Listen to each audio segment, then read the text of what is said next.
Under NCGS 143-318-11A3 to consider giving instructions concerning a potential or actual claim, administrative procedure, or judicial action, and NCGS 143-318.11A5 to establish or instruct the staff or agent concerning negotiation of the price and terms of a contract concerning the acquisition of real property, parcels number 071080338, 071080029, 071080028, 071080018, 071080027B, 071080020, 071111002,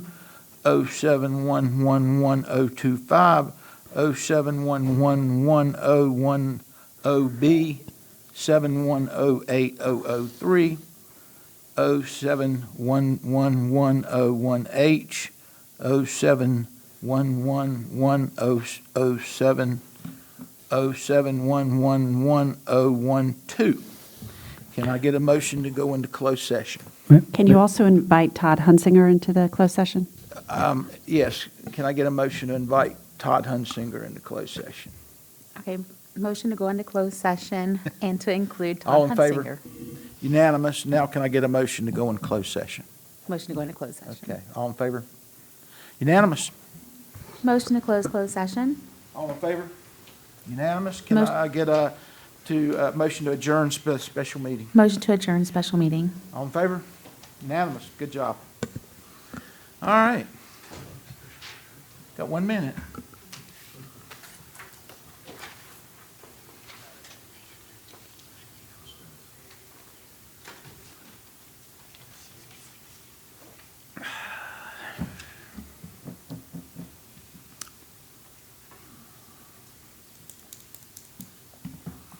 I like how it gets really quiet in here right before the meeting starts. It's like, Calm before the storm. is that it?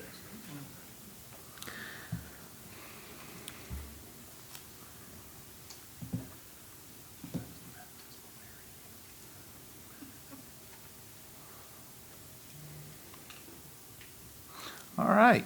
I'd like to welcome everybody to the Indian Trail Town Council meeting tonight, Tuesday, March the 12th, 2024. If we'll all stand for the Pledge of Allegiance.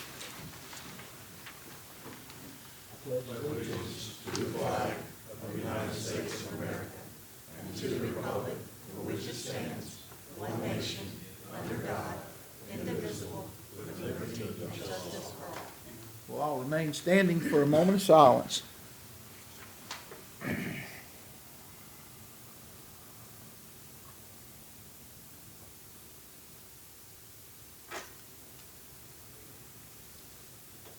Please be seated.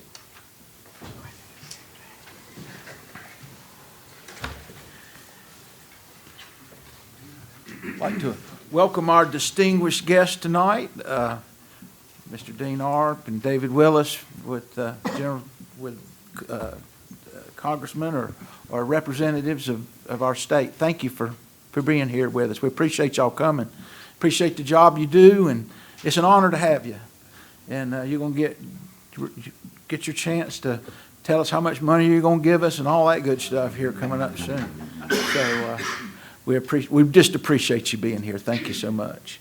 I'm going to tell you about some of the things coming up in the future. I don't know who attended Touch a Truck, but Abby, how was Touch a Truck? Were you there? Who went to Touch a Truck? Anybody? How was it? How many people were there? We're saying 5,000, but nobody call us out on that number. So a bunch. It was a bunch. There's always a bunch there. That's great. And then before our next meeting, we have Hits After 6 at Chestnut Square Park, and I brag on this all the time. The band Curtis Taylor and the Rumor will be bringing rock, pop, soul, and more. There'll also be a food truck and drinks and kids activities. And have we had them before, Hayden?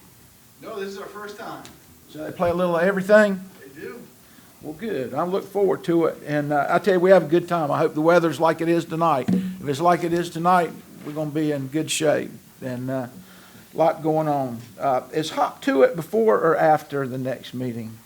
The 23rd is before the next meeting. Hop to It. Join us for egg sighting fun, time with photos with the Easter Bunny, crafts, games, and other activity. Egg hunts will be divided into 2 different age groups. The first hour will be an inclusive egg hunt for those with differing abilities. So I know that's a big event, and we have a whole bunch of kids that show up. Where is that? Where? Chestnut Square Park. Okay. So anyway, look forward to that. Okay. That brings us to additions or deletions. Does anybody have any additions or deletions to the agenda? If not, can I get a motion? Motion to approve the agenda. All in favor? Unanimous? Okay, brings us to new business. Stella Rye Pub, Cafe, Lounge, and Stella Rye Events and Services. Is it Maria, how do you pronounce? Maria Caputo Hernandez. Maria Caputo Hernandez. Okay, very Hi. good. Come Hi. up and tell us all about yourself. Okay, so our motto is where local loyalty serves. So we are a business of an events and service company, but we also have now on property at 1507 Waxhaw Indian Trail Road. Our property name is Local House. We have, the main house is a local small business shop and also a salon, but behind that is a pub cafe lounge, which is all, where we have our events and services, but our daily business is a pub lounge cafe. So we're just a small business that started up about a year ago. Me and my business partner, Evan, she's not here right now because she does have a night job. And we're just all about, getting families together and having a safe, local area where you could come and relax with your family. All ages are is available to be there. I'm nervous, sorry. This is the first time I'm actually on this side. I'm usually on his side. But, so yeah, we just gave a free space where families could come and enjoy their day and enjoy the evening, and a lot of small businesses are in there. We have about 15 in-house vendors, so we do pertain to our small businesses and our local businesses. We provide free lifts home, so if you come out and you're having a little too much fun, we make sure you get home safe. Nobody leaves my establishment unsafe. And that's really all that we provide. We do have daily events, a menu that goes out every Sunday. It's on our website. It's on all social media platforms. And you could see that we do food every day. So that's to local businesses, to anybody. You could come and get your food, whether it's to go, or you could sit down in the pub or the lounge or our patio. We do have an outside patio. It is on a beautiful 7 acres. If you're not familiar with the area, you should check it out because there is a patio and there's all events out for the youth. We're trying to provide something for the youth too, for somewhere for them to go. Instead of them cutting school, going to a bad place, they come to our place, they're safe, and they could just really just come and do their schoolwork. We do free Wi-Fi. And we offer a safe place for a family and friends. I have a few menus here to give out to all of you guys. Again, it's daily events are on the menu.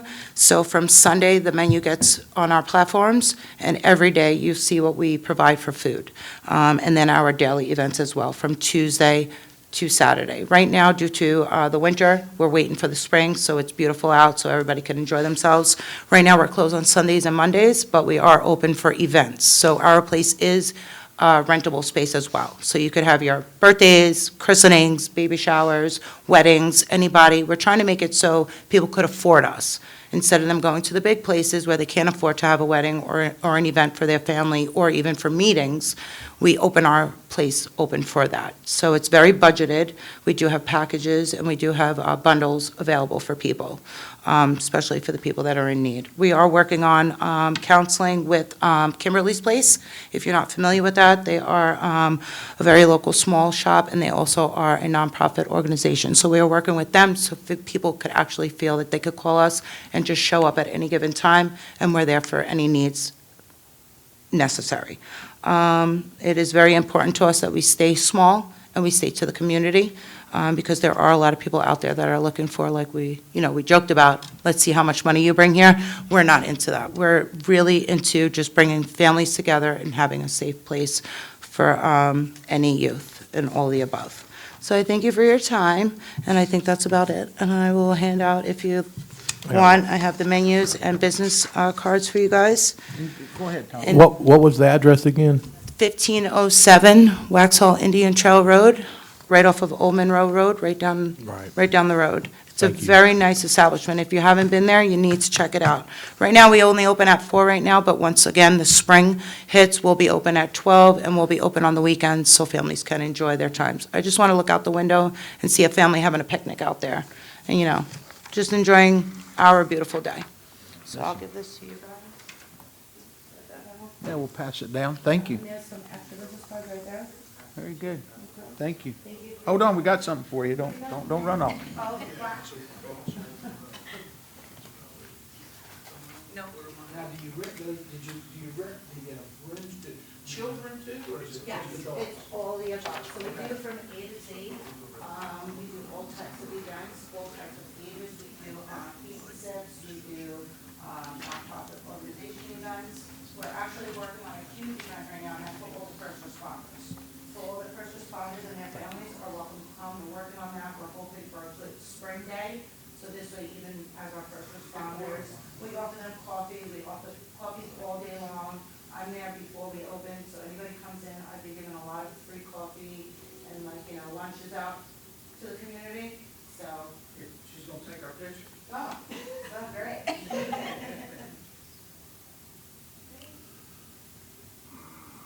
Thank you. I appreciate it. Thank you so much. I hope to see you all out by us.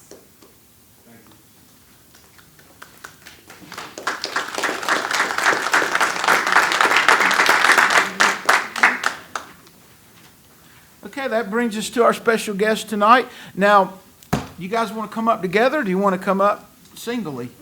It looks like you want to come up together. Come on.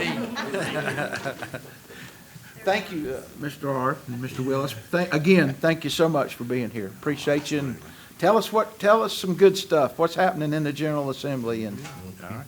Well, first of all, it's an honor for us to come and be with you at your meeting.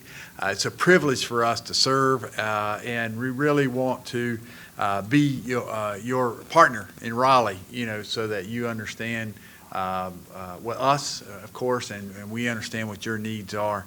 Wanted to give you a little bit of update about where we are and what's coming up. A little bit. We are in the interim session right now. We have a long session that is the first year of our biennium, and then the next year we go into what's called the short session, and we're out right now. We have interim committee meetings. We go up to Raleigh maybe once a week, once every 2 weeks. We have oversight meetings and things like that. We're actually starting on the budget stuff. The way it works is every 2 years we alternate starting the budget. Well, it's a biennium budget that lasts for 2 years, and we've approved that, so we actually have a budget in place. But we started in the House this biennium. Next biennium, it'll start in the Senate, and then we alternate back and forth. So we're actually starting to work on our budget right now, and we're going to come back into session on April 24th is when we go back into session. It's expected to be a short session, and that can vary. It has every ability to be a short session. Part of that is, like I said, we've already passed a 2-year budget, and so this really gives us an opportunity to do a budget update. However, we believe that the projections are such that we will not see a large surplus as we have in the past. In the past, we've had almost close to $1 billion in surplus, several $100 million. More tax revenue came in than we accounted for. This May, we expect that not to happen. We have our revenue. We're not in a deficit or any way. But what we have done is cut taxes so that we don't have the large surplus. We cut taxes and let people hold their money so they invest in the economy, spend money, and it has a better cycle with the free market systems, and you spend your money and the economic wheel turns.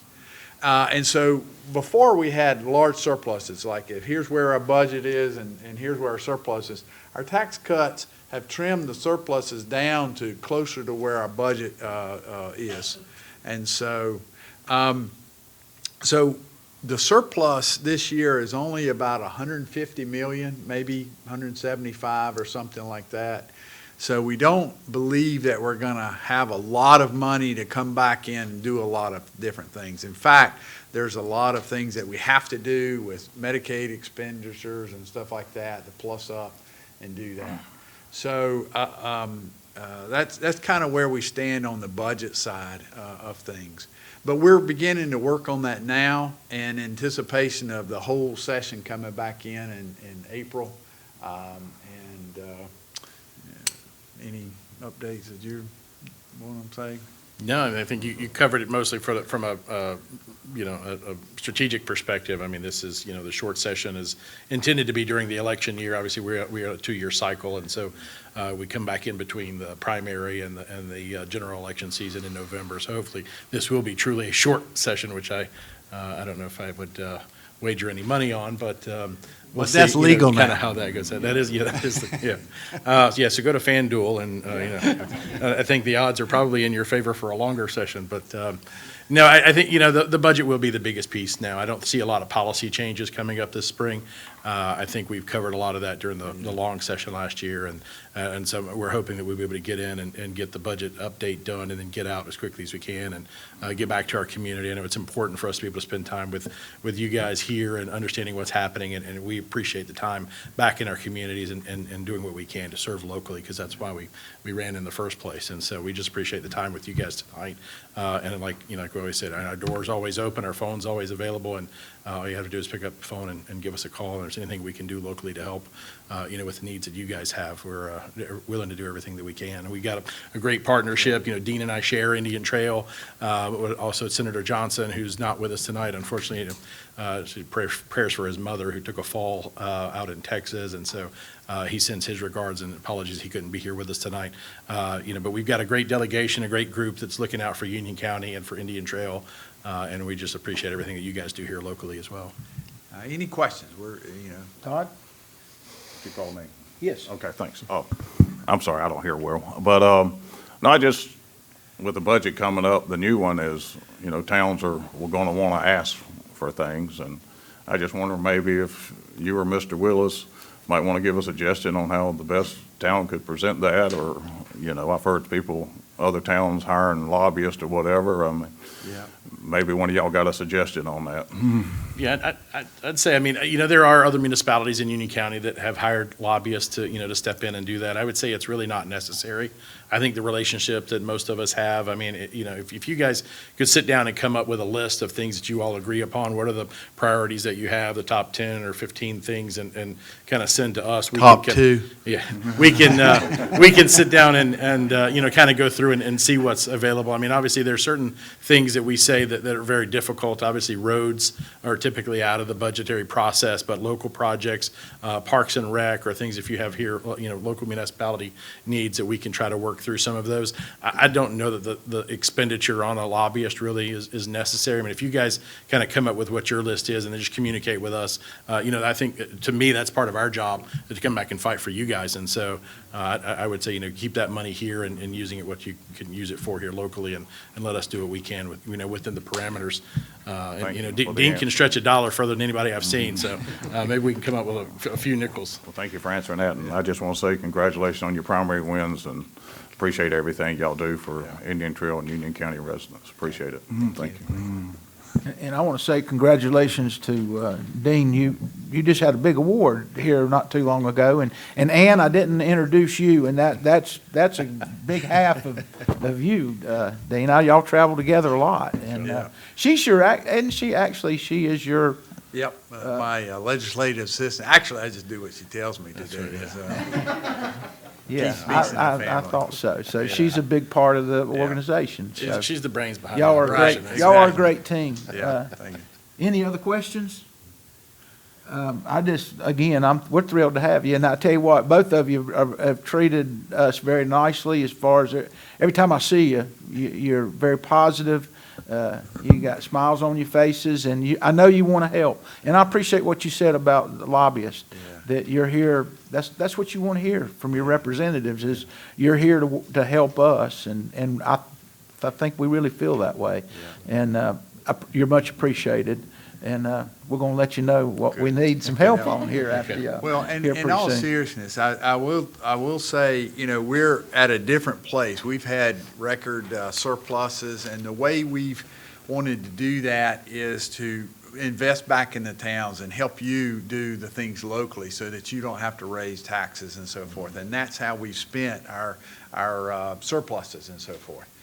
This time, we are very, very limited in terms of what monies are going to be available. And we were able to, believe me, when we have every opportunity, we carve out to help back home for sure. And, but I will stress in all candor, we're entering into much, much tighter revenue pictures. And I don't know that we're going to have that surplus to be able to, to do a lot of things that we've had in the past. But we're going to fight for you. But like Representative Willis said, we believe it's just effective for us to get together as a delegation, and you just, and if you don't ever feel like that's working, before we go hire another expenditure, let's try and work on that for sure. And one other quick thing is, Mr. Willis, your son is a great swimmer.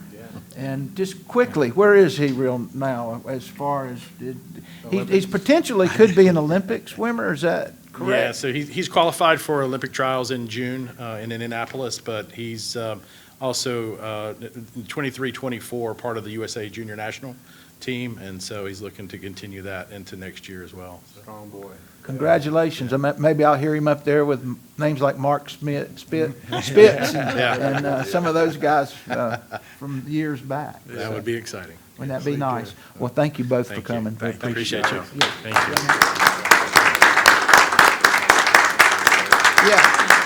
Yeah, thank you. Yeah, and we'll keep Todd in our prayers, Todd Johnson, his mother. Hopefully, everyth's going to be fine. I was going to make a joke like, you see who loves you, right? And it shows up, but his mama is messed up. He loves his mama. He loves his Hey, mama. and you're a typical wife, because I start to tell a joke and my wife starts shaking her head. No. Thank you. Thank you. Well, that was an honor to have them here. That brings us to public comments. We have, thank you. I was looking for them and they weren't here, so thank you, Trina. Acknowledge public comment rules. By addressing council, you acknowledge you have read the town's public comment rules and will abide by them. So first on the list is Mary Ann. Come on up.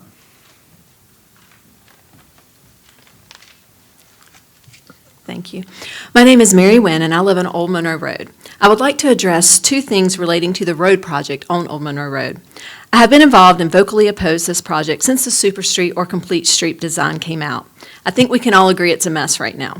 We definitely won't be named Tree City USA again anytime soon.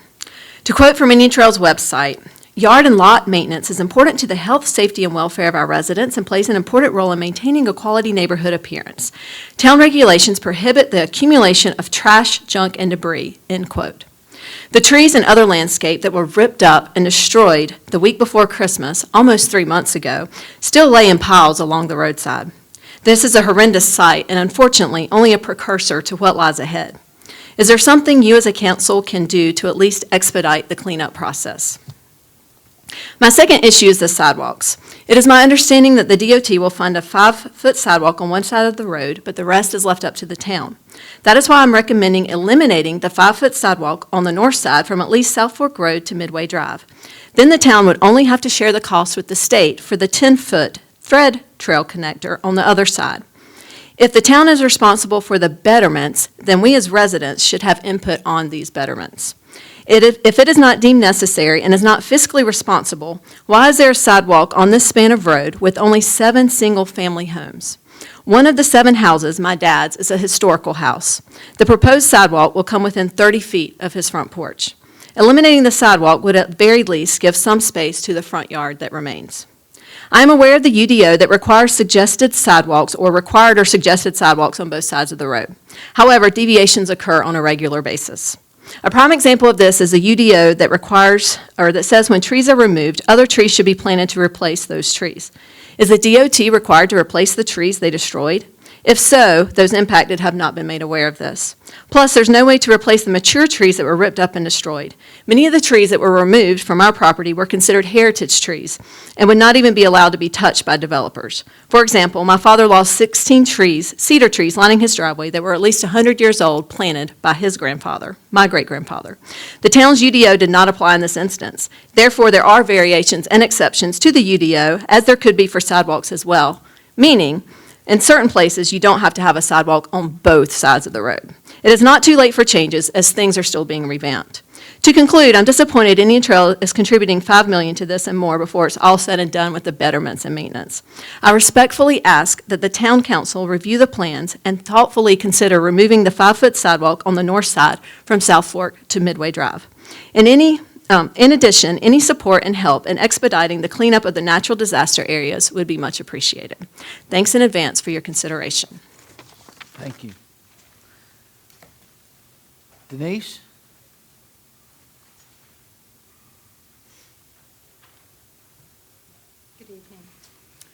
My name is Denise Swindham, and I live on Old Monroe Road.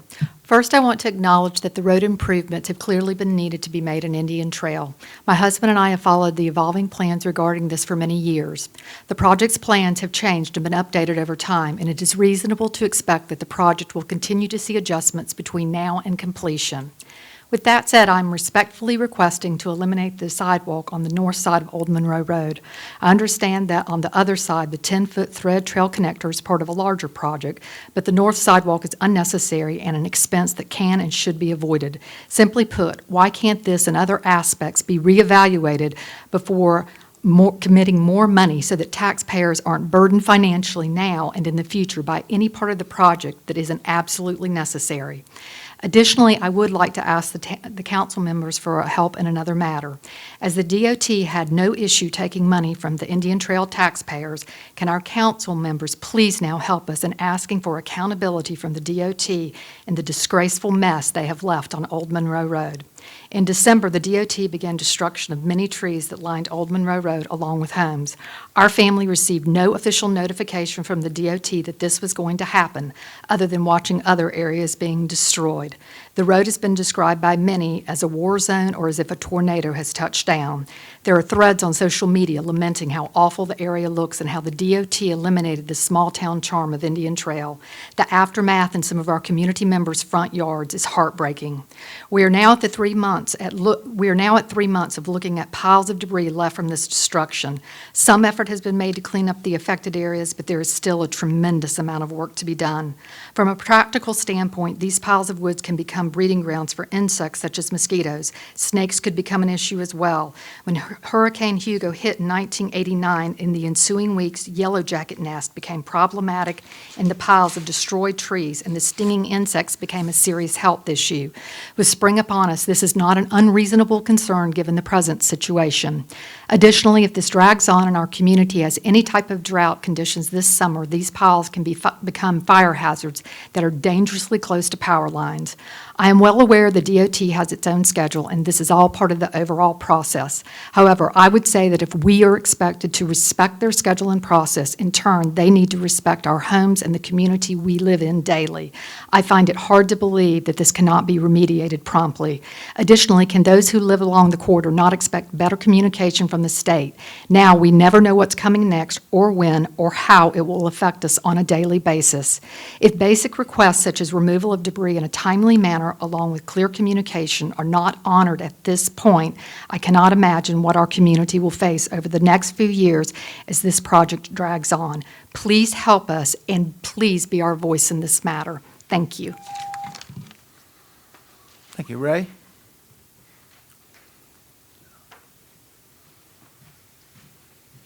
Welcome. Ray's a past mayor of a few years back of Indian Trail. Many, many years back. But Welcome back. Mr. Mayor and Councilman, Council Lady, we are very much concerned. The first speaker was my daughter, the second speaker was my cousin, and we've lived on the farm there. We've just received our Century Farm recognition from the state. So my granddaddy bought the property in 1923, and I was raised there, been there all my life except for college and military. So we've seen a lot of changes. When I first grew up in Indian Trail, the population was 300. Today it's, you know what it is. But a lot of that has happened over the years, but it's changed the whole complex of the area. We have the farm there, and we want to preserve the farm. Mayor Wynn, of course, wants to continue on with that. And we're raising she's the fourth generation, and my grandchildren are the fifth generation. So we're there to stay. But we've been drastically impacted. We even have a turnout on us on the farm there. And of course, I'm concerned as the two previous speakers are with the mess that we have there. Eventually, that'll be straightened out, I guess. But we'd like for you folks to encourage that as much as you can with DOT. Also, the sidewalk is a concern from the standpoint of liability on a farm. And that sidewalk will span something like about 2,000 feet on the property there, the Kello property. And so that's hard to protect when you get right down to it. So we're very concerned about that. Another concern even is the public safety, the pedestrian safety. You know, I don't know. I know that they said that the turnout there would not have a stoplight on it.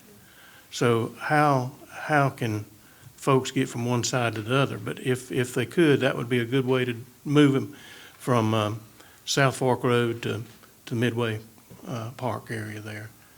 So I would appreciate you considering our request and dealing with it as best you can within your powers. Thank you very much. Thank you for coming up. Any comments? Do we close public comments and have comments? No. Go ahead, Tom. Thank you, sir. I just want to say the betterments that you're referring to have not been funded yet. I think it's coming up in our budget process, so if you want to track the budget process and what decisions, I assume since it hadn't been funded, then we can still make decisions on it. So I just want to let you know, is that correct? Right now, the design has been completed, but it has not been funded. So If we don't fund it, then it's not going to be built.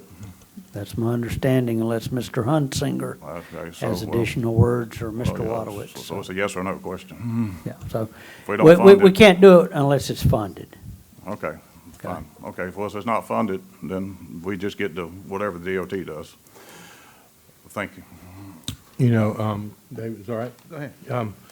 You know, I think that it's not out of the question, or it should be ready, available to us when they're going to clean that mess up. You know, I was driving down through there today, and they are cleaning up down by Chestnut, down that area. I noticed that they've cleaned it up pretty well. However, you're right, it looks like a storm went through there.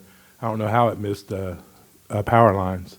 But your trees, did you guys get any fair warning, or they just come over and cut your trees? You're kidding me. They didn't come over and say, hey, this is what's going to happen on your property? Yes. They did?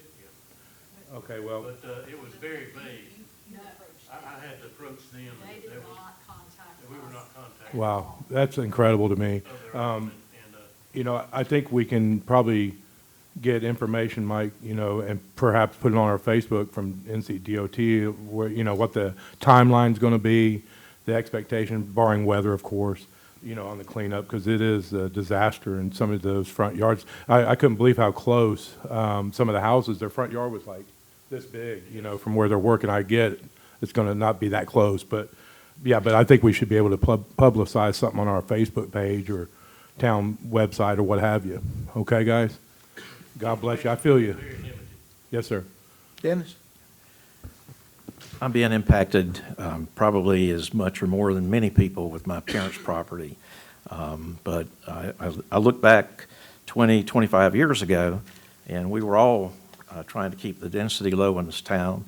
And then, unfortunately, the councils at the time came up with planned neighborhood development that would allow up to 11 houses per acre.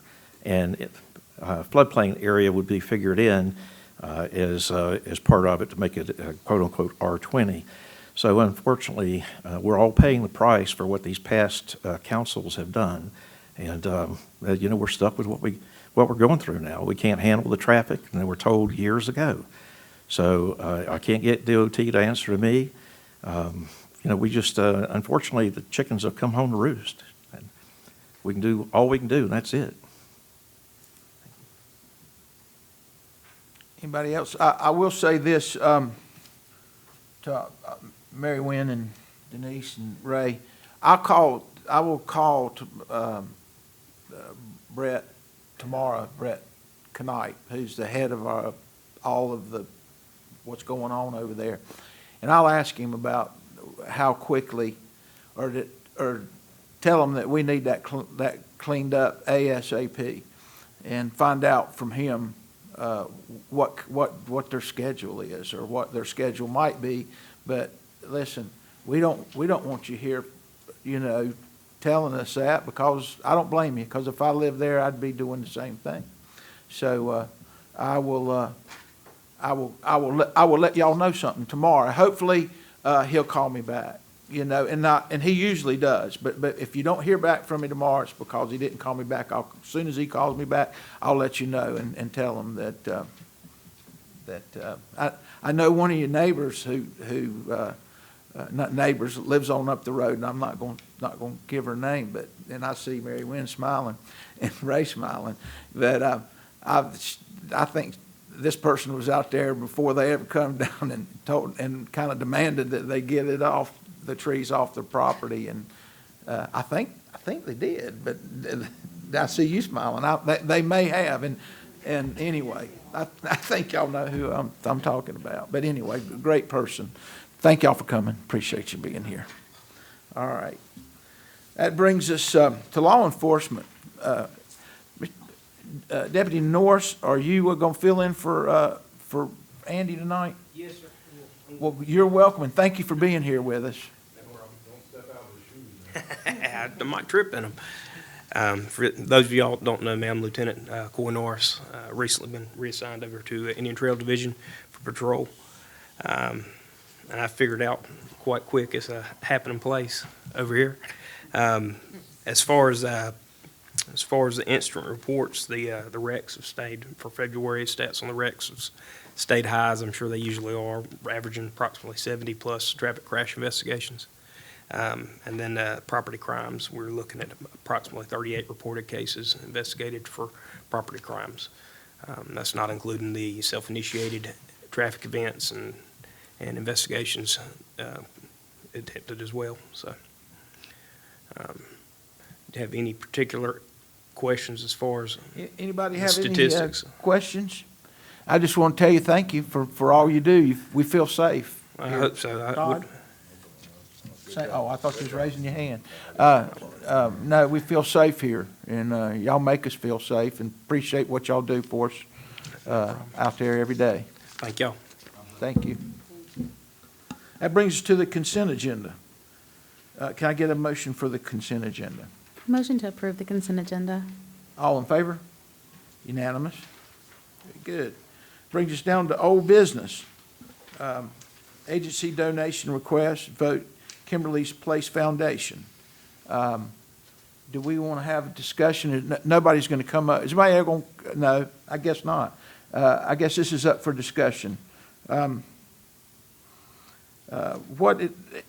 How much, I forgot, how much is it for? The 500? Anybody want to get a vote on it? Anybody want to have any questions, or what do you want to do? Yes, go ahead. So I, a couple weeks ago, received an email from a citizen, which was a great email, saying that they were willing to step up and help out. So with that, it was, I think, a $250 donation, which is great, because that's one of the things that I remember asking people when I was campaigning is, help organizations, pray for them, donate to them. So with the $250 that was given and the ask is $500, I'd like to make a motion that we donate $250 to Kimberly's Place Foundation. Okay, are you making a motion, or are you? I'd like to make a motion, but if there's other Okay, questions. is there any other comment? No? Okay, well, do you have a motion? Go ahead. You making a motion for $250? Okay. Make a motion for a donation request of $250 to Kimberly's Place Foundation. All in favor? Unanimous. Amen. Thank you. Thank you. Amen. Okay. Okay, brings us to adoption of watershed management plan report. Mr. Hunsinger.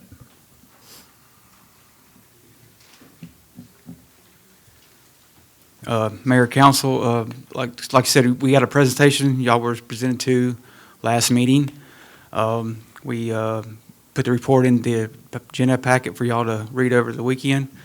That being said, now we just need to adopt. And the reason why we need to adopt the plan is to be able to go after grant money in the future through the APA process. If you got any questions, I'll be happy to answer them. Yes, Todd? Did you send, has the whole entire report been reviewed by the committee? The Stormwater Committee? Yeah, did you send the whole report? I thought we were going to get the whole report to all the committee. No, we did not. Do we want to do that?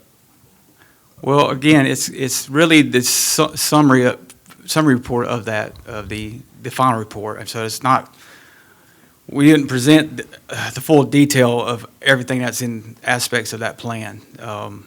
So if y'all want to, for Stormwater Committee to do that, we can certainly do that.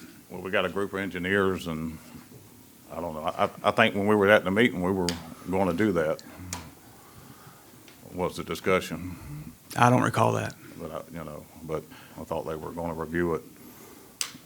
So I'd like to see since it is the committee and they're the engineers, I would like to see them review the entire thing. Yeah, absolutely. If that's what you want, that's And that's fine. up to the rest of the council. Yep. There is just one concern in here is, we identified these priorities and what came in first. And I don't know how he finagled this, but the mayor's street is the top priority on this report. Did you notice that? Yeah. So anyway, but we want to make sure he gets taken care of, So but yeah. But anyway, up to the rest of the council if you want to. Yeah, I'm in agreement. I would say, we have those top, the committee, I mean, that's what they do. Yeah. And I think that they should review it and give us more. Well, they were given a more detailed presentation than to them than y'all got. Y'all just got a summary of the report. They got more detailed findings of the report. So they at the approved it? committee meeting. They thought it was a good idea? No, I mean, they didn't have any disapproval of what the report Or was approval. presented. Yes. They didn't disapprove or approve No, of it? and I don't know if any of them wanted to go read 400 pages of report, so. Well, I mean, I don't want to be nasty or nothing, but, it's like our Congress up in D.C., I mean, they get 5,000-page things, and they just pass it.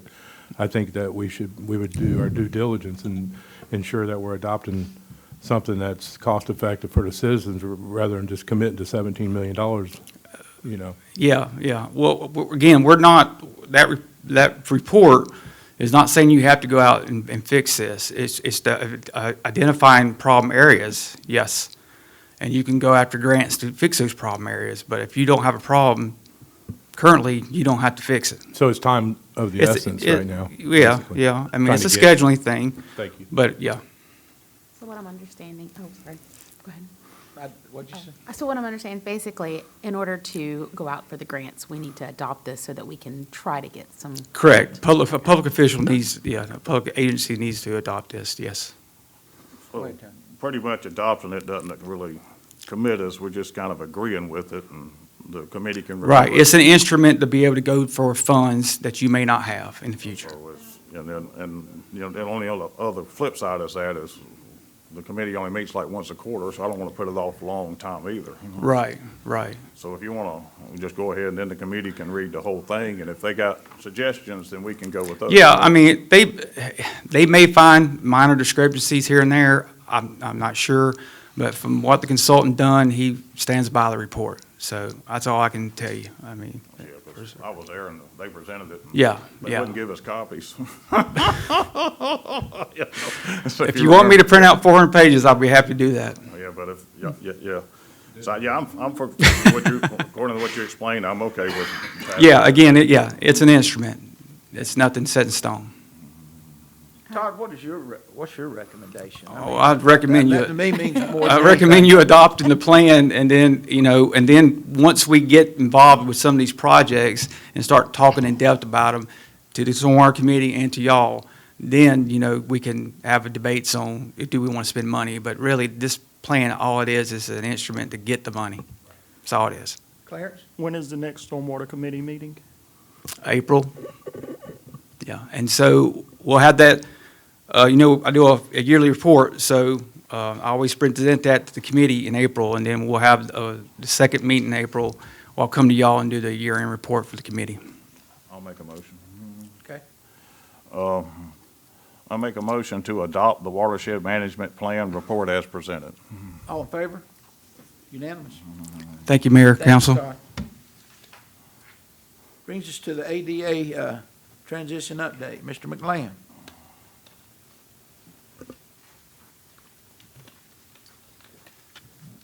Good evening, Mayor and Council. Really quick, just a quick update on ADA transition plan, where we're at, where we're going, where we want to get to in the end.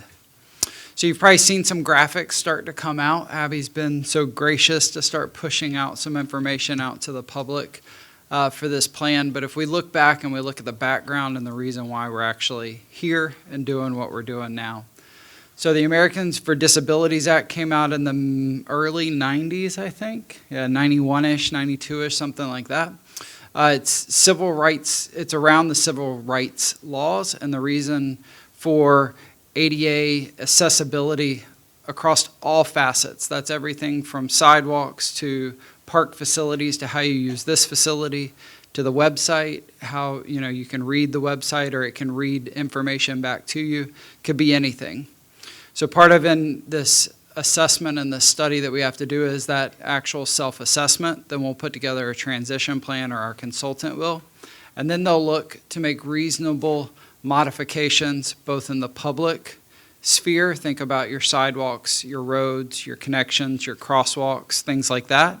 They'll also look to make or to give us recommendations for modifications for things on our website, in the building, and at facilities that we have in and around town.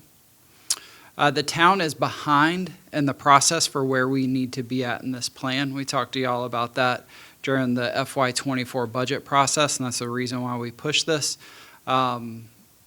2 years ago, maybe 3 years ago. I'm looking at Carrie when I asked this question. I think it was 2 or 3 years ago. We actually found out that we had tipped over the tipping point and needed to actually have a plan in place.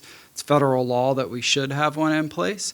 So we've gotten to that point now. I commend y'all on approving part of the funding to do that in last year's budget. And now we're making strides in that process. So timeline for kind of where we are this fiscal year and rolling through the end of this fiscal year and into FY '25.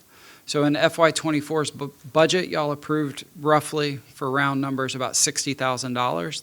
That'll get us through the first 2/3 of the plan. And then we'll need to look at an FY '25's budget. We're going to bring to y'all a recommendation to fund the final third of the plan, which is about $30,000, if my math and my numbers are correct. We went out for an RFP process once the budget was adopted. That RFP process we went through, that was in September, October.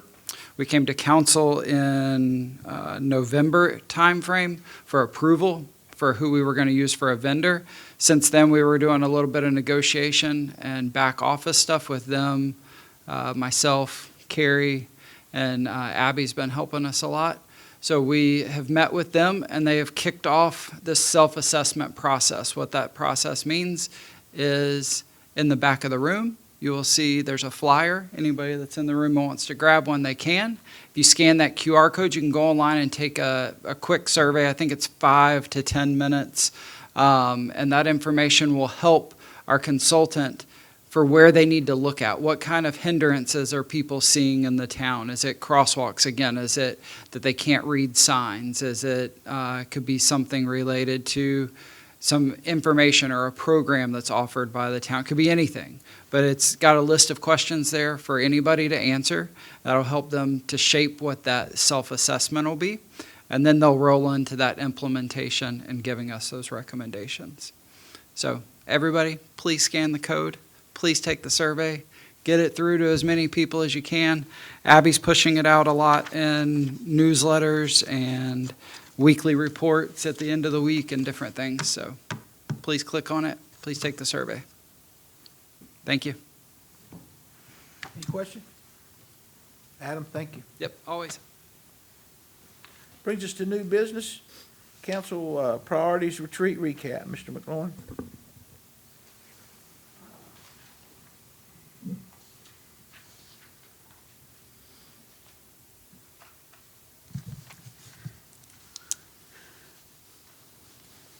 Good evening. Over the last month, we have been working on our council priorities. I appreciate all of you attending the two meetings. We had one on February 23rd, and we had the second meeting on March 5th, as you recall. At your February 23rd meeting, you came up with 5 priorities, which were basically one-word priorities. On February 27th, you gave me the authorization to kind of take those terms and kind of tweak them a little bit and kind of expand on them. What I want to do tonight is talk to you about what the next steps are. Next week, we will send out the final report from Mr. Walton, which will contain the proposed priorities that you've identified on March 5th, and I'll hit the highlights. As we go through there, there's one part that, through no fault of anyone, we kind of left off on a priority that I'm going to try to get your consent to let us add, that we will bring back at either the second meeting in March or the first meeting in April. Just to kind of remind you, the priorities are public safety and continuing to contract with the sheriff's office and continue to work with the fire department on the new ladder trucks, but also look at how Public Works relates to the whole public safety thing. And you had requested copies of the volunteer fire department contracts. That has been sent to you. Instead of using the term roads, which were originally discussed back on February 23rd, we changed that to transportation so that we have a section on roads, sidewalks, and greenways. One of the things that you asked about was trying to have some sort of workshop, because I told you we have roughly 14,000 feet of identified sidewalks, of which they're not funded. They're simply on a list. During our recent meeting at one of the coffees with the mayor, we were reminded of the importance of sidewalks when we had a resident there that was walking on the sidewalk, had a bicyclist come up behind her. Her ankle got caught in the spokes. Today, she's having difficulty walking, had some head injuries and things like that. We also talked to you about some of the gaps in the sidewalk, and I think the council, the consensus I got, was that y'all were looking to see where some of those gaps are and perhaps develop a funding plan on how to address that. We also talked about the 74X bus, if you recall that. And, you know, that's been a popular thing. We're going to continue to push the county as much as we can to continue to promote that. I'm really proud of the effort led by Abby and crew as to trying to get the word out, and we'll continue to do our part. We spent some time talking about economic development and recognize that our sewer situation continues to create problems, and we don't know of a short-term solution nearby. We talked about parks and recreation and looking at getting some direction from you on where do we want to go with our park program. You remember back in 2022, we shared with you some available land and to try to get your ideas, and then we got taken off kind of on an exit ramp to the Fred Kirby Park, and we spent a lot of time there. I will remind you that we received $250,000 from the North Carolina General Assembly in this latest budget for recreation. And so one of the things that we need to bring to you is to get some direction from you on how you would like to see that money, where you would like to see the money go. We know that pickleball is very popular in this town. Wherever we go, we hear about roads and pickleball. So our discussion at that time was to spend some time talking about having a workshop to bring you up to speed on the Park and Rec Master Plan, talk about available land, talk about that $250,000, and just kind of get some direction so we can start to move from a budgeting standpoint. We spent some time talking about code enforcement. The other priority we dealt with besides economic development, and let me back up to say that we see that a good park system brings tourism dollars, so it is a type of economic development. Amateur sports is becoming bigger and bigger and bigger in this state. We talked about town infrastructure, just kind of where are we with solid waste? Are we right where we need to be? Or there needs to be some adjustments. Facilities, we've talked about the Public Works facility for a long time, and you know the new thing on the horizon is the multi-generational community center. This building is 5 years old. The needs have changed a lot since we first got in it. You know, one of the things we're doing is we're ramping up security in the building, as every public facility has to. The sheriff's building over to my left, your right, was kind of put together in bits and pieces and spit and glue and everything in between. So we need to do some renovations to both of those buildings. So we'll be talking to you about that. And what we define as infrastructure is also not only building security, but IT security. There's a lot of bad people out there that's trying to hit our system, your system, and everything in between. So those are some of the priorities. You talked about the watershed plan tonight. Appreciate y'all approving that, but I gather that there's interest in starting to make improvements because we do get a lot of complaints about stormwater. And then to continue to manage the town's capital projects, the various phases of Indian Trail Road, Chestnut Parkway, Shady Bluff, the current Greenway project, which runs from Biscuitville to Crooked Creek Park, and finally the park across the street. And those are the highlights. You're going to get the report next week. We'll review it with the leadership team. But I would like to get your consensus if you would like to add, for us to add kind of a human capital section to that. And I'll answer any questions. I didn't hear what you wanted to add. What do you want to add? It's something, some sort of human capital, just continue to recruit qualified folks, continue to support in-service training, those kind of things. I would ask Ms. Warner to put something together that y'all could look at. Because without the human capital, then these projects don't get done. And I will make a side comment. I want to thank the council. Over the past few years, y'all have funded training through your budget process. You have funded the educational reimbursement. I want to thank you for that. We have 3 people that I know of, maybe more, that's working on their master's degrees. We have expanded our training. Before that was not a priority, and we're seeing real differences, positive differences. Clarence? I would like to say, I think we should add the human capital resources part to the priorities list.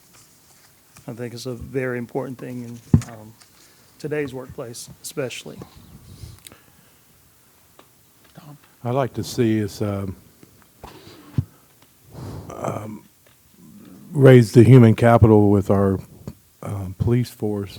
You know, we don't need more big government, we need more security in the town. Okay.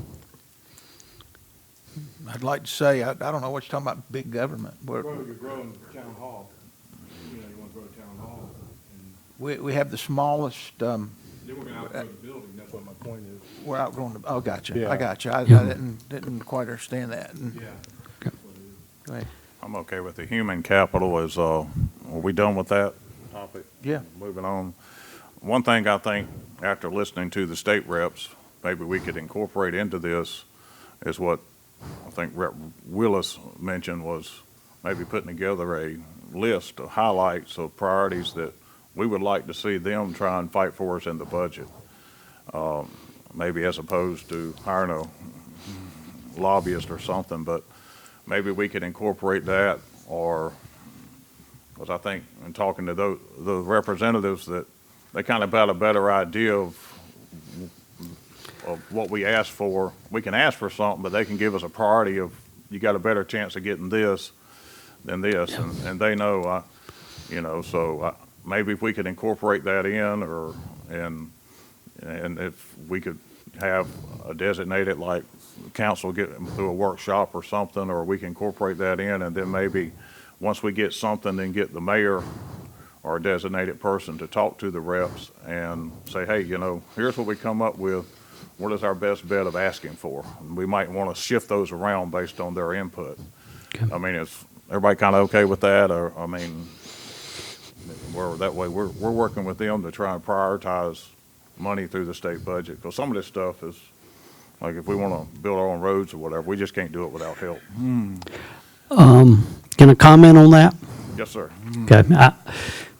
Thank you for bringing that up, because I have a list here of what we got over the last 2 budgets, and we've probably gotten more on our own through their work, not through ours, than our neighboring communities. And, we're putting it on the priorities that we identified a few years ago. And so I think the fact that we're rolling our priorities out right now through 2027, that also gives them a roadmap to say, we can help you on this, but not on that, if that makes sense.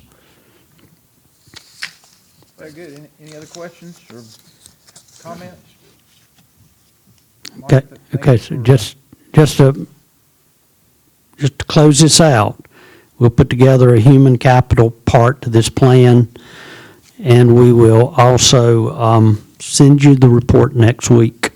We will also put it back on the agenda, either the second meeting in March or first meeting in April, for y'all to basically formally ratify. Fair enough? Fair enough. Thank Okay. you, Mike. Okay, that brings us to reschedule of April 23rd, 2024 council meeting. Mr. McLaurin. Okay, I think the mayor and Ms. Buholic and Mr. Alsobrooks has signed up for City Vision. If the others want to sign up, please see us. We'd love to have you. We will have a presentation. The town will. It's the first time it's ever happened. And the mayor is one of the panelists. So because of that, there's a conflict with our April 23rd meeting, and we have an option. We can either reschedule the 23rd meeting to another day, or you can cancel the meeting on the 23rd, and we would only have one business meeting in April. I checked with the staff, and there's not a whole lot scheduled right now for the 23rd. The only thing is that I think Mr. Hunsinger will be bringing a contract for paving, and my understanding is that could probably wait to the first meeting in May. Is that correct, Mr. Hunsinger? The nodding of the head indicates yes. And so if y'all would like to cancel the 23rd meeting, we can do that, or we can reschedule. Todd? I'd like to make a motion, listen, wait. I make a motion to approve the cancellation of the April 23rd, 2024 Town Council meeting. All in favor? Okay. Unanimous. Thank you, Todd. Okay. That brings us to request to eliminate fee waivers for rental of town facilities. Councilmember Gay.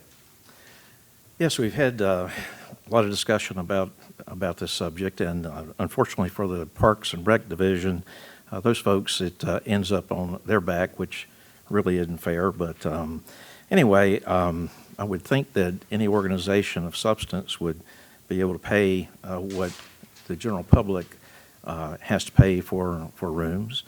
And unfortunately, we've had some conflict about it. What I would like to propose is that we get out of the free room end of things and just make it a good level field for everybody. And I think that eliminate any conflict we might have.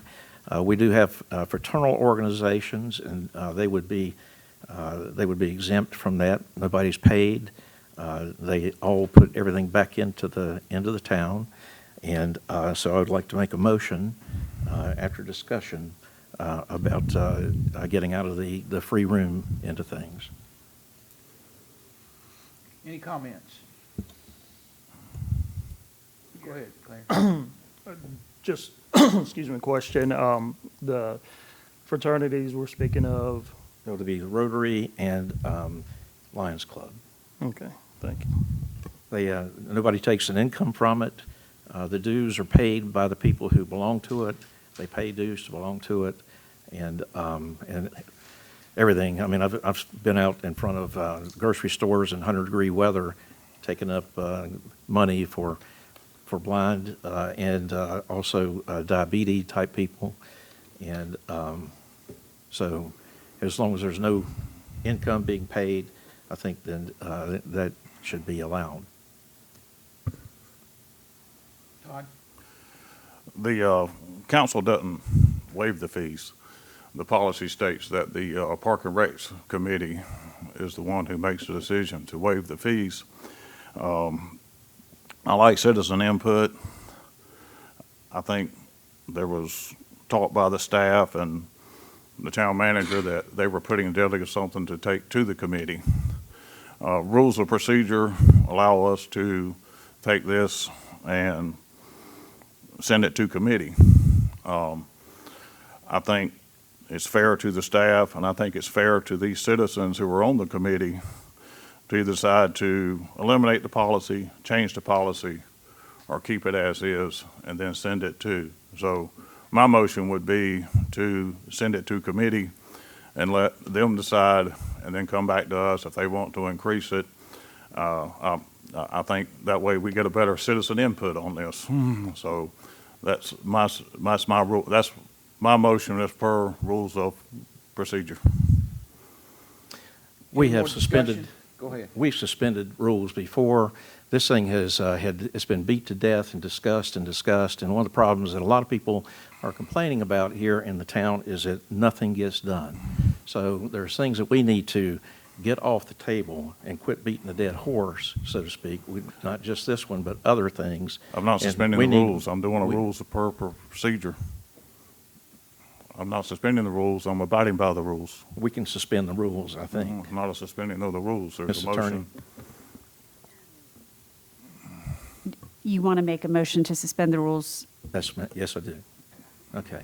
Want to make Okay, a, so Dennis, you're making a motion to suspend the rules. first motion is to suspend the rules, Okay. What rule? Yeah, what, to allow me to make a motion. to suspend the rules? What rule are we suspending? I think there's a motion on the table, so that would need to be resolved first. Okay, and that would be Todd's, Right, and I think what Councilmember Gay wants to do is suspend the rules to deal with his motion first, is That's what I'm right. I guessing? already said I had a motion I wanted to make. I'm sorry, I didn't hear that. What was that? He said he had a motion he wanted to make, but he didn't Okay. make the motion. I'd already mentioned that I wanted to make the motion. I don't know who made whose, I don't know, Dennis, did you make a motion? Just when- I said that I wanted to make a motion, Dennis did say. and he then it wanted was to make a interrupted by Mr. Barber. motion. What motion did you say you wanted to make, Dennis? That I want to, first of all, make a motion that we do away with free rooms in the town hall. You need to decide if you want to suspend the rules to allow Mr. Gay's motion to be voted on before Mr. Barber's motion. Okay, I'm a little bit confused because we're suspending the rules to make. Well, that the- hasn't been voted on yet. Okay, I understand that. Okay. I understand that. So Dennis made a motion without suspending the rules, correct? He made a motion to suspend the rules, but no one voted on that yet. We gotta do that. but- He's also made that motion. Okay, so he made that motion first. Yes. Okay, all right. Can I get a motion? You did motion? I made a All in motion. favor of doing that? Suspending the rules. Suspending the rules? Okay. All in favor? Got, all right, Clarence, Dennis, And Crystal. yeah. and Crystal. All right, It's all always a against? setup. Be Todd and Tom. Okay, so we suspended the rules. Okay. Now I'd like to make a motion that we eliminate free rooms in the town hall. All right, do we want to have any more discussion on eliminating rules on town hall? Yeah, I'll say something. Yeah, I just don't understand this. It's been like this since day one. We had a little hiccup a few weeks ago with a certain nonprofit, and now we're wanting to change the rental fee. It doesn't make sense to me. We have a committee for a reason, and we appointed the committee, I guess, don't you? Or are they volunteers, or do we appoint them? You appoint. They're appointed. They're So, volunteers and appointed. So I guess by doing this motion to eliminate, we'll eliminate the committee, and, You know, well, That's more than just. okay.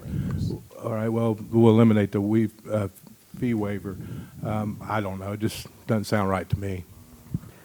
Mr. Mayor, I don't mean to get in y'all's debate, but I see a point of confusion from a staff standpoint. So when y'all are talking about rooms, we also do a waiver on the fields. It would also include that, too.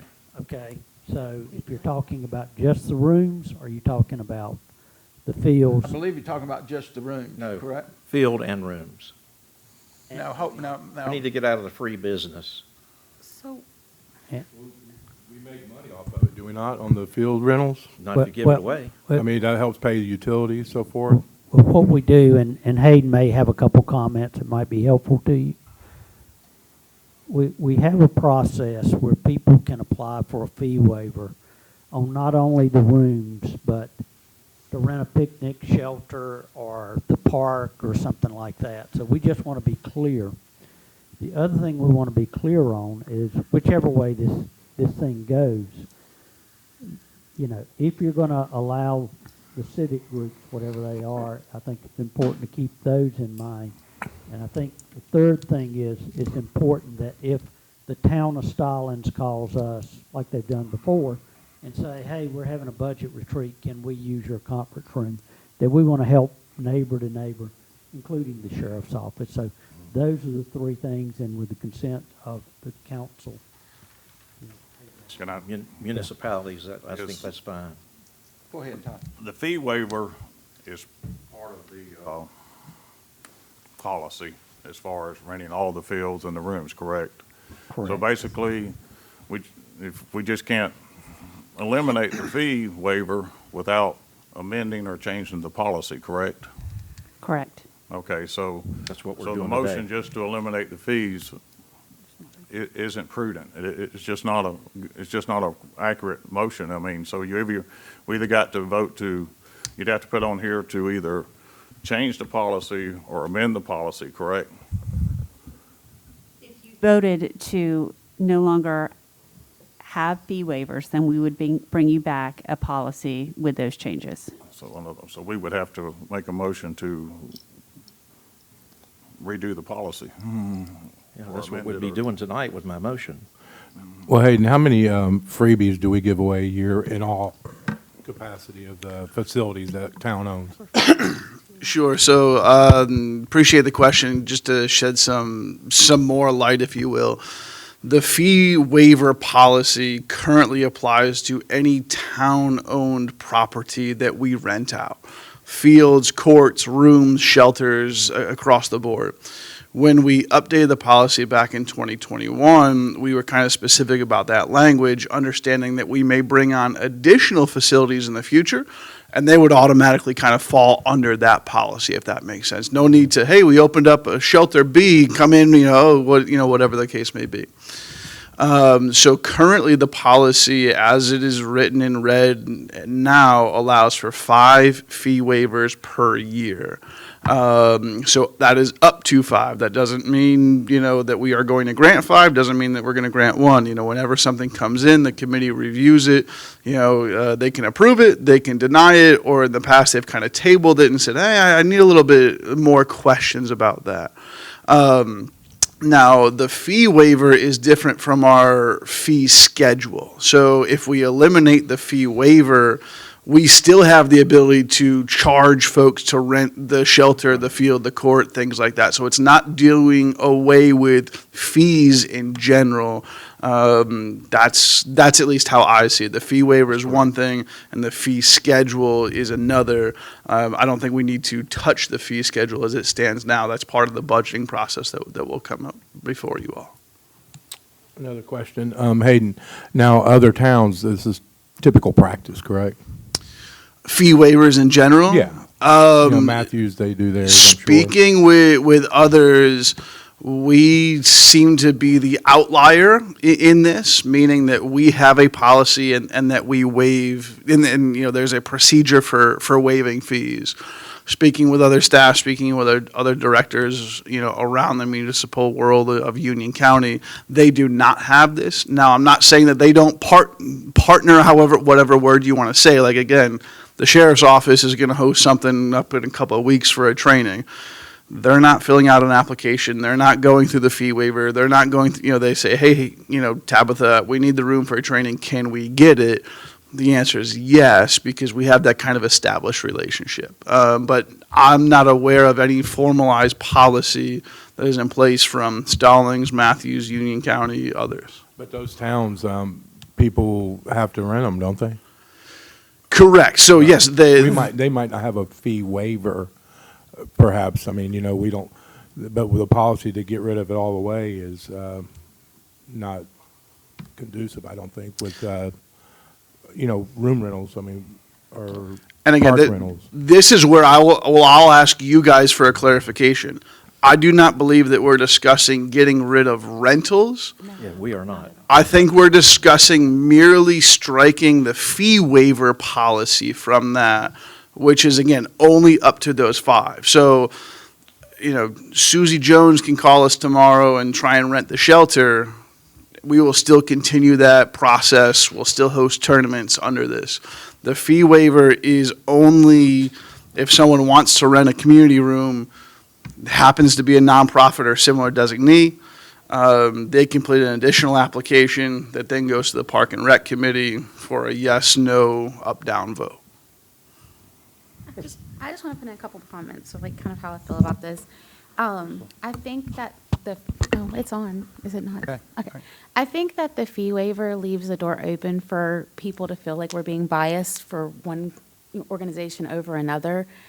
I support nonprofits in general. I do a lot of community service myself, but I don't want anyone to feel that we're being unfair and unjust. We work for the town, so we're supposed to be that. I kind of like the idea of doing 12, but when the 12 are full, we're still going to end up with 1 or 2 left, and we're going to have to choose. So that's where I kind of feel maybe getting rid of it would help eliminate some of the bias. I don't want anyone to feel that we're unfair.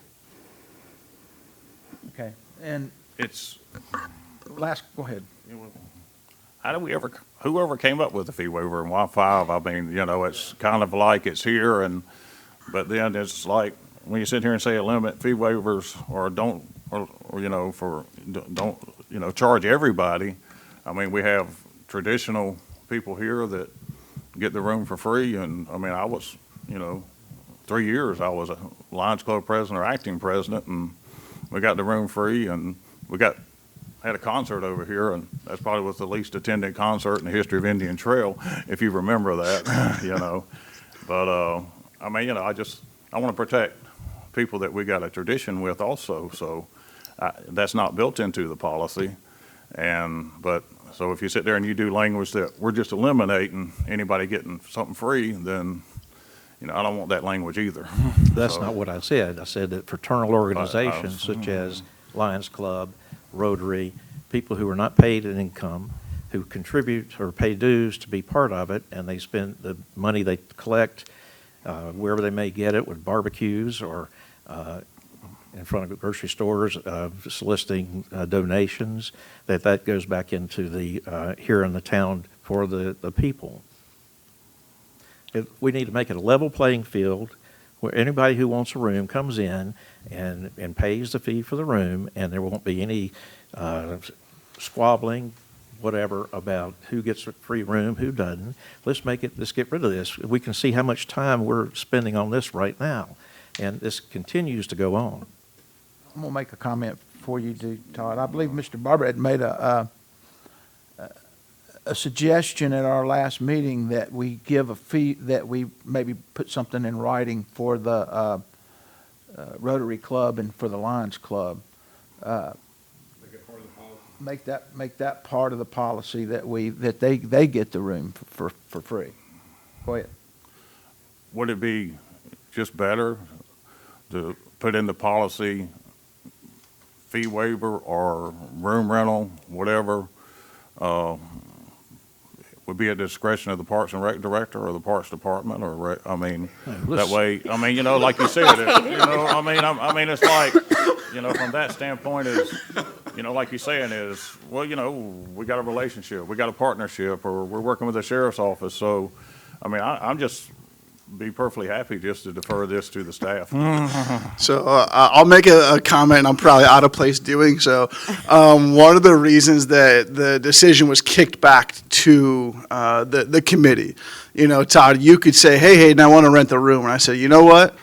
I don't like people that wear red shirts. I'm going to charge Todd double, you know, and then Tom can come up and say, I want to rent the room. I said, Tom, that blue shirt, man, my favorite color is blue, you know, you get it half off. So that was part of the reason going back to the committee.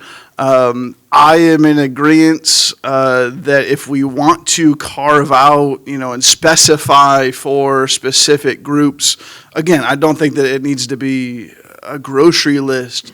But, you know, when we take a call from the town of Stallings that says, hey, we want to host our strategic retreat here, I think the general understanding is if we ever called them and asked a favor, there is a different relationship there. Or again, the Rotary, the Lions Club, folks of that nature, that yes, that could be written in there, and, you know, done our best to kind of really write it so that we close some of those loopholes that could be, you know, there. Not that I think any group is going to abuse it. But what you don't want is the sheriff's office giving us a call saying, hey, we want to host something, and then that something is their son's 8th birthday party, you know, so. I get it. And yes, Crystal. I just have a general question. Is there a way, I mean, it sounds like we're all kind of in consensus that something needs to be done, and it sounds like we're all kind of on the same page. Is there a way to write the policy and bring it back to us, or draft up a policy revision? And that way we can read it so that we know that we're all on before we make the motion? Certainly. Is this something you would just want Hayden and me to do, or do you want it and not go to the Parks Committee? Let me make a suggestion too.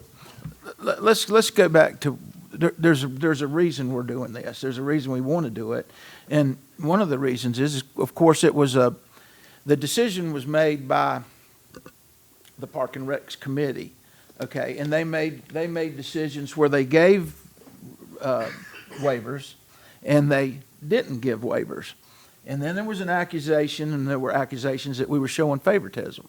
So, and as long as you have 5 or 10 or 1 or 2, you're always going to get. If I didn't get it, you're going to have favoritism. So, you know, what this would accomplish, and I don't know, and I think we ought to put language in there for the Lions Club and the Rotary Club. They've gotten it free. We understand what they do. They give so much back to the community, and they actually pay to be in their organizations. So to really just even the playing field, so we don't get, be accused of being, biased one way or the other, or accused of saying, hey, you like this group better than others. I agree. I mean, we had this conversation the other day, and actually the council was accused of making the decision. The council didn't make the decision. It was the committee that made the decision. And I think it takes pressure off the committee.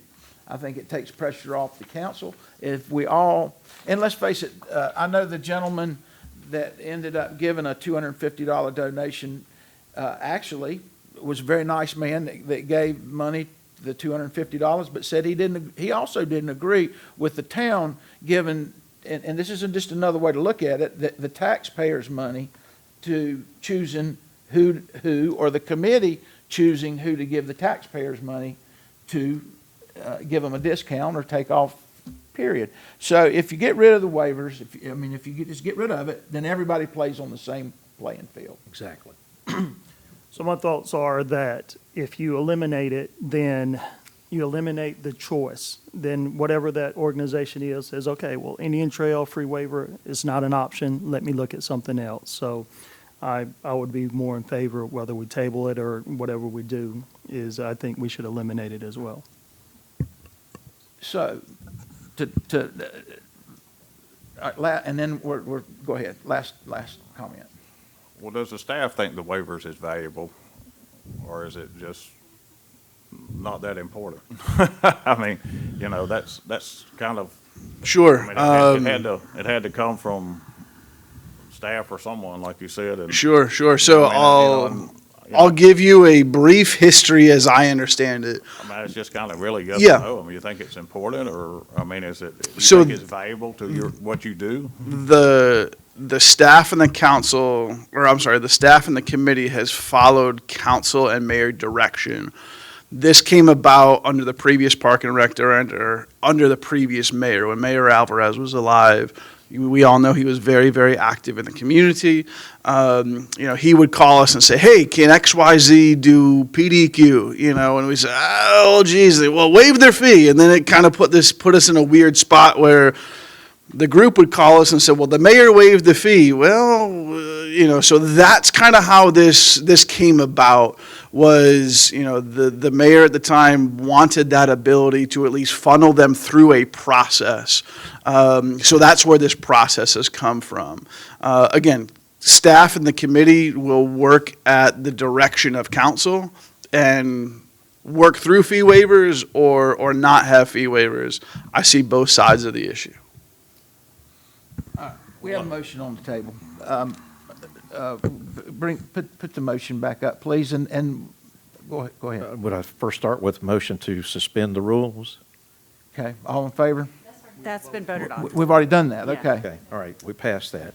Okay, I'd like to make a motion that the town discontinue the free room policy and that everyone be treated equally and on the same playing field. We need a clarification. With what now? We need a clarification. Okay, that it would include, suspending the fees would include the building here and all parks and recreation areas, that we would also allow fraternal organizations such as the Lions Club and Rotary. Such as, or because you may have the Civitans or Kiwanis or Well, pick one. We would have to, if they are a fraternal organization and they don't pay anyone in the organization, then they would be allowed for the room. Go ahead. Can I clarify that motion, even though I might vote against it? Yeah, yeah. I make a motion. You can't that- make a motion on top of a motion, so can go. request that an mo- amendment to that his motion. motion. Is it okay? I mean, does he mind, or? You just tell us what you want We're to do. having a so you can't- discussion. He can Well, discuss it. we need a motion for the staff to come back with an amended policy that eliminates the room rental fee waivers, the fee waivers, the 5 free waivers. I mean, basically, we don't want to mess with the rest of the policy, just that part, correct? So we just need we need a motion just to amend the policy for that part, correct? Of the facilities, yes. And you would also put in there, as manager, I'll need to have some discretion, like the sheriff's office or something like that, but yeah. So you could probably, Melanie, direct us right now on the verbiage, and we could go ahead and vote on it.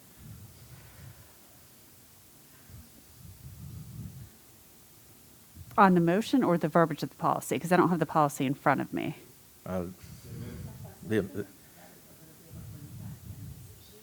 Are you going to write it?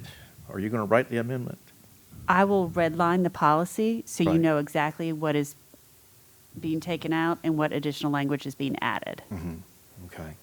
So So you'll have a redline copy and a clean copy at the next meeting. do I need to make a motion for us to do that? No, your no. current motion, I think, is fine. I think Okay. there just needs to be a vote on that. Okay. So we can vote on it tonight, and then we'll bring okay. I And then gotcha. it'll come back Okay. to you at the next meeting. Okay, so we have a motion on the floor right now, correct? Yeah. Okay. Okay, do the motion one more time. What's the motion for? I'd like to make a motion that the town no longer give free rental to anyone other than fraternal organizations. That includes park facilities and building facilities. Is that the whole motion? And the attorney will write up a new copy of the rules. Now, does that include the Lions Club, what you were talking about? The fraternal organizations, organizations. Lions Club and Rotary.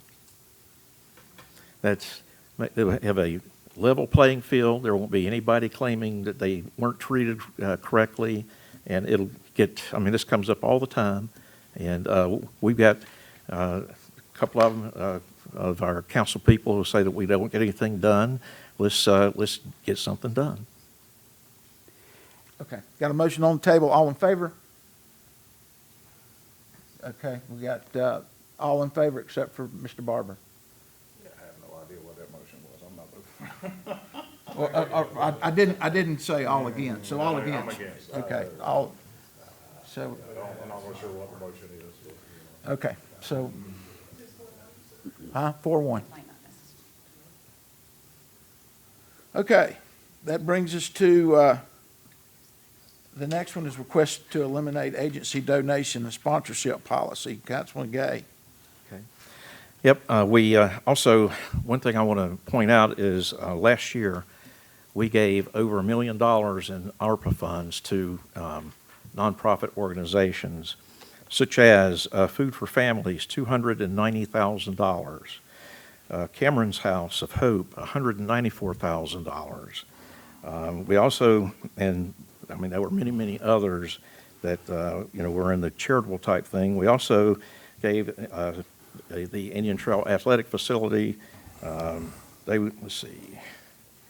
they got $176,000. Porter Ridge got $170,000. I bring up a point of order, one motion at a time, and the topic is request to eliminate agency donation and sponsorship policy. What Mr. Gay's reading off has nothing to do with that policy. It has So which everything to do with motion that policy are we when you Hold on, guys, entertaining? hold on, one at a time. So point of order is one motion, one time, and what he's reading off isn't an agenda item. It is part of the agenda.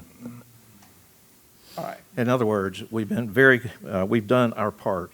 And what I would like for us to do is, and the other municipalities are discussing this too, that we need to get out of the nonprofit funding business. You know, we are stewards of our taxpayers' money. Our taxpayers should have the opportunity to make their own decisions about who they contribute to, when they contribute to them. We don't have the staff here to look at the financials from these different organizations that come in. And if you look, there's, I'm not going to give any specifics, but some of these organizations have 80% administrative fees. We have a lot of stuff coming in front of us. We got $17 million over 10 years that we have to put into infrastructure. And my motion is that we take the taxpayers' money and put it into the town and get out of the nonprofit end of things. Tom? All the things that Mr. Gay cited, all that money derived from state funds. You know, yeah, you might have contributed, I don't know, 1/1000th of a penny to that $10 million that we got from ARPA. You know, all those monies, we found a way to use it in the community before we lose it. And, you know, I hate to think that we wouldn't want to help out Food for Families or Cameron's House of Hope or whoever else you have on your list. You know, we did help out a lot of people, but we helped out our community. And if you don't agree with it as a citizen, I mean, God bless you. But, you know, I just think, you know, it's a hard pill to swallow to say no to these people that are in need. So I don't agree with eliminating the agency donation and sponsorship policy. I just, quick question, so people know what we're talking about $5,000 is what we're talking about, correct? We're not talking about. Oh, okay. We're not talking about, we're not talking about taking things away, we're talking about the We've already given those folks that money. And what I'm talking about too is we got ARPA funds left over, and we've got this huge infrastructure debt we've got coming up, and we need to put that money toward stormwater and highways, roads, that sort of thing. Agency donation sponsorship policy is just the $5,000.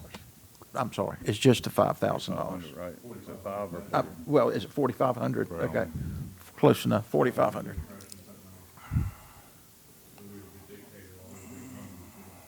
Well, I would like to think that we would take the Yeah, rest of go our ahead. ARPA funds and put it in for the infrastructure here. I don't know why we're bringing up money that we got. We got $12 million from the feds.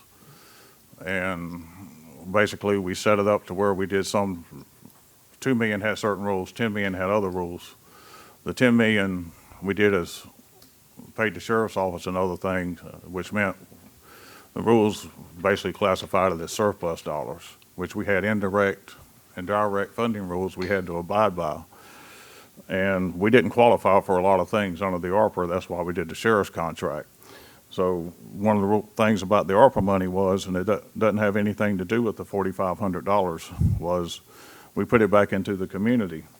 You say we should do this and this, but I think the committee here on staff did a great job of directing us on what we could and couldn't do. Todd, I don't mean to stop, but I think we're getting off point. Well, no, but I think we're getting way off point. We're not talking about ARPA money. He did, so. He did, but he was not correct on, we're not talking about ARPA money. And I'm not doing it to discorrect, but now we're going on. But that was my. And I tried to tell Dennis That was my point of motion a while ago, that, right. We're not talking about ARPA Right, we're money. not talking about ARPA, but we couldn't lower taxes with the money and stuff. The agency donation is what we do is we budget $4,500 for the last 4 years is what we've done each year. We've given the money from Turning Point. Every year we give $1,000 for the last 4 years to Crime Stoppers. I'm not interested in stopping that. I don't really see that much as a donation as we're helping an organization keep criminals off. Turning Point is one of the ones we've done. The Back to School Bash. I mean, and I've heard the point, some people say, I don't like my tax dollars going for that. But, you know, we get money from ABC store profit. We get money off of code enforcement. The money comes from different things. I've actually kind of suggested maybe in the $4,500. The $4,500 is already budgeted. we all voted, you know, in the past or at one point have voted for that budget item. You know, maybe if you don't like it going for tax dollars, maybe there's a way in the budget we could say, hey, you know, we'll take 4,500 from the ABC store funds. That way people can say, well, I'm drinking for a good cause on Indian Trail. So, but no, I'm not willing to kill this. I think the $4,500 going to the community, I think more people are for this by far than would be against it. Almost every town does this. I saw a thing on the UNC School of Government guy wrote an article, and this was years ago, and at that point, 82% of the towns, municipality he surveyed were doing donations through the budget. 92% of all counties in North Carolina. So this is something pretty much that's done. My son's a reporter. He sees people in towns. He goes to council meetings. He's been in 3 different towns as a reporter in North Carolina, and it's just very common practice. I mean, from anywhere from partnerships with Little League ball and things. You see a town sign, I mean, you've been around playing, you might see a town sign out, you know, out in the outfield that helps sponsor. I think we sponsor and we do a good job. I don't think we've overextended this money. It's only $4,500, but I mean, I could read off a list of other people we've given it to, but I'm proud of what we did with the ARPA money. I'm proud of the money we put in the community, and I'm proud to say that, you know, you come in here and you ask for a donation. I don't think we've ever turned anyone away. So I'm proud of that. I'm not for killing this at all. Clarence? My question is for the town manager. So if we eliminate the agency donation fund for transparency, what happens to the money that's already allocated? If you eliminate that, any remaining money on July 1st goes into the unallocated fund balance. I do want to make a clarification, if I've got your permission, Mr. Mayor. Go ahead. Okay. Couple things. There are 2 pots of money. One is the $4,500, and I want to make sure whatever the motion is that we're clear on that. The other one deals with this freed up revenue, for lack of a better term, which we provided, the community house and all of that. Right now, we have an open call for projects on that. We'll call it ARPA money, for lack of a better term. If the council chooses to no longer fund outside agencies through its outside agency program, i.e. the $4,500, that'll stop tonight. We don't have any pending applications. You approved one tonight. If you choose to also affect that other pot of money that we talked about, then we're going to need some guidance from council as to whether you want us to stop the open call for projects. I would recommend that you not do that, since we've already put it out, that we continue down that path. I'll conclude by reminding the council that we're in the twilight years of the ARPA project. Right, and that money you're talking about is the interest from the ARPA funds, correct? Something like that, Yeah, like yeah. $300,000. But, you know, I've been here, you know, over 2.5 years. We could save a lot of money. I get a tree every time I come in here. You know, we could go digital, and we could save $4,500 a year between us all. But All right, let's hold on. You got a hand up down here, so go ahead. Dennis? Okay, it's, I mean, I've talked to a lot of people who don't want their tax dollars going to people that they, you know, they don't know where the money goes, how much salaries are paid, that sort of thing. So you may hear from other people that they don't think anybody wants us to stop it, but there are a lot of people who want us to stop it. Contributions should, for these causes should be made by churches, should be made by companies. The nonprofits need to learn how to write grant applications and go to companies. There's millions and billions of dollars out there available for nonprofits. So the people's, you know, we're stewards of the people's money. Their money should stay here in the town and go toward projects such as highways, stormwater, that sort of thing. Now, I would also like, you know, to talk about this later on in another time about the ARPA funds, because I understand now that's been loosened up where it could go strictly on stormwater and roads if that's what we so choose. But my motion is to, if we're going to get rid of the free rooms, get rid of the the donations to nonprofits and put it all on a level field again. And just to clarify this has nothing to do with ARPA money. Well, you keep this- bringing the ARPA money in it, so can we no, clarify what? Because he's it's brought asking up, for? I have to answer it. Dennis are you bringing you're not bringing the ARPA? I'm not bringing ARPA money into this. Yeah, our ARPA money's no part of this. We're talking about, I'm assuming, the $4,500, correct? That's correct. There is no ARPA. That's correct. There is no ARPA money. Just for council's sake, I agree for the barbecue and for different things. There's going to be things that the council wants to do for barbecue. You're talking about Crime Stoppers. Council's going to do, which is Crime Stoppers. Yeah. And, other things like that. Now, here's a similarity that I think that we ought to look at, is the similarity to what was done before, is the similarity to Crime Stoppers is, again, this is 100% of the money going to for the. That's correct. For crimes, basically, reported crime. So that I think is very important. Another important thing would be, there's other things. And I see both sides of of this. You've got 212 nonprofits in Indian Trail. So, is it fair to give one nonprofit one and then you're limited at $4,500 and then another one doesn't?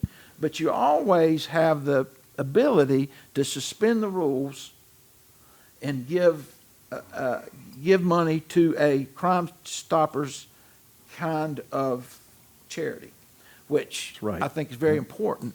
There's other ones. Todd mentioned one too, just a minute ago. It was I don't even remember which one it was, but there's other that just 100% goes to a donation. So I think we clarify this to make sure that we know we're talking about the $4,500, and we're talking about that we can always suspend the rules for an organization. But if you don't have a policy, you can't suspend the rules. So in other words, it comes into a budget item to go, how do we sit here and say, well, we spend it the budget, we suspend the rules, but how do we give $1,000 just with no policy? So. We are going to have a policy after the motion. You know what? Hold on. That's kind of a question, Yeah, I was gonna and but to bring in your point, just to clarify, is the ARPA money isn't long-term. It goes away. In other words, this agency donation we just opened up is, that's not permanent. This money is a one-time thing in the interest, but the policy has been here since I've been here, and every year we've given out money, and it's been for good causes, just like the mayor mentioned. So, but it really should be a budget decision. You can lower the amount, but if you suspend the policy, then basically I don't see how you can even budget the money. Hold on one second, Tom. Melody, you were going to say something about the policy. If you don't have a policy, then I think what you would do, if someone made a motion to give a donation of $1,000 to Crime Stoppers, then Mr. Waterwoods would come back with a budget amendment if it's not already in a fund. Is that correct? So it is possible to do it without a policy. You can have a budget amendment and okay, and this is just, I'm trying to make sense for everybody. So if we did it that way, I think you eliminate somewhat of the pressure, or it bothers me a lot when somebody says that we're showing favoritism, and I don't think we show favoritism. And when you have to make a decision on if one person gets it and one person doesn't, if you eliminate that part, I understand that. If you can still give money to certain charities, yes.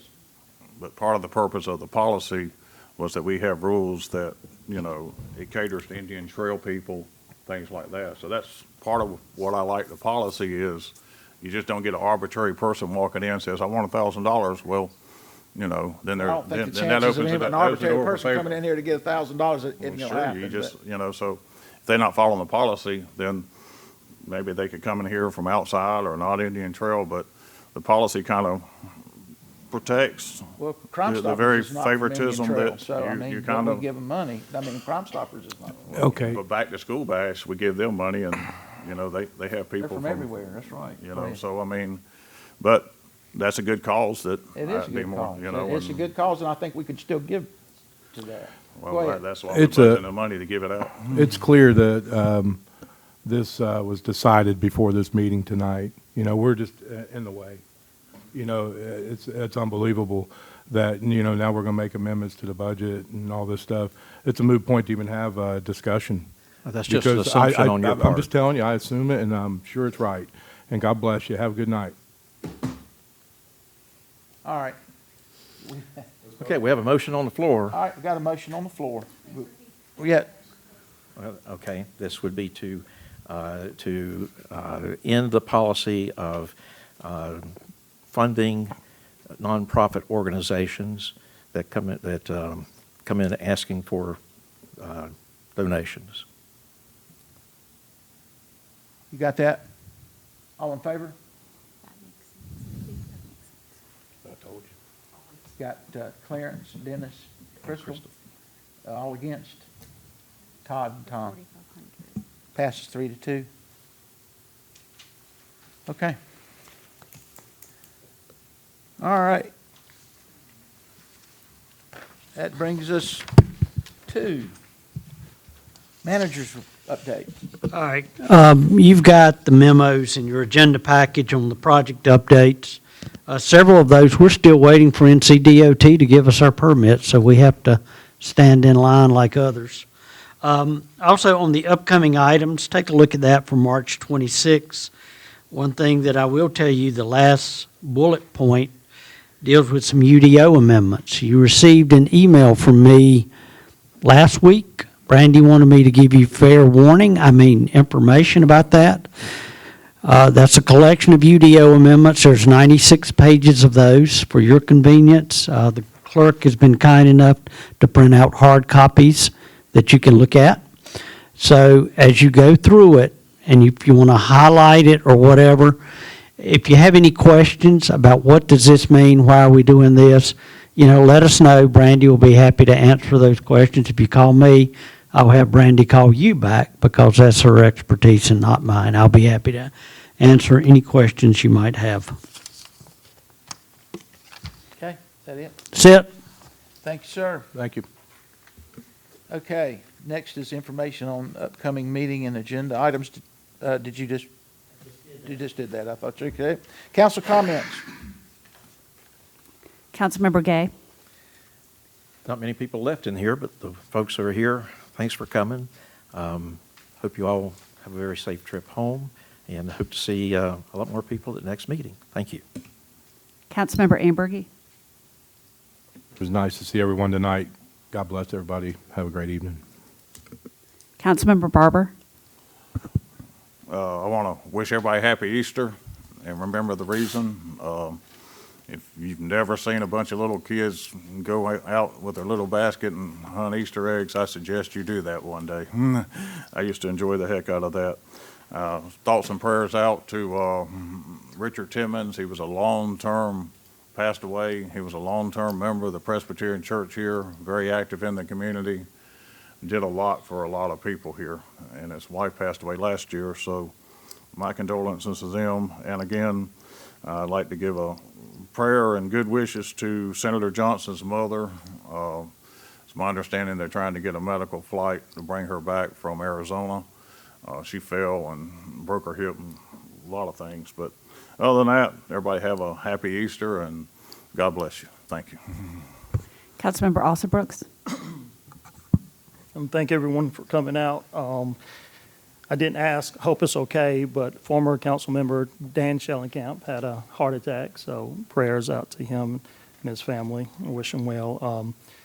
And Richard Timmons was a great man. He actually, when I was building my house, he was 70 years old, and he came out and helped me, so he will be missed. He was a great man. He used to come by the house on his way to church. He'd blow the horn so that I knew it was him, and so just a great man, great family. And congratulations to the council on creating the town's priorities at the last retreat. And everybody have a great night. Councilmember Buholic? All right, well, thank everyone for coming out. I'll say sometimes being a council member is tough. We make tough decisions, but what we do is try to be fair and equal to all. So I hope, everyone does understand that. Other than that, everybody have a great evening. Mayor Cone? Wish everybody have a happy Easter, and I hope we see you back the end. And we also have the music in the park, and look forward to seeing everybody out. It hits after 6. What a good time. I appreciate everybody coming, and may God bless. And can I get a motion to adjourn? Motion to adjourn. All in favor? Unanimous.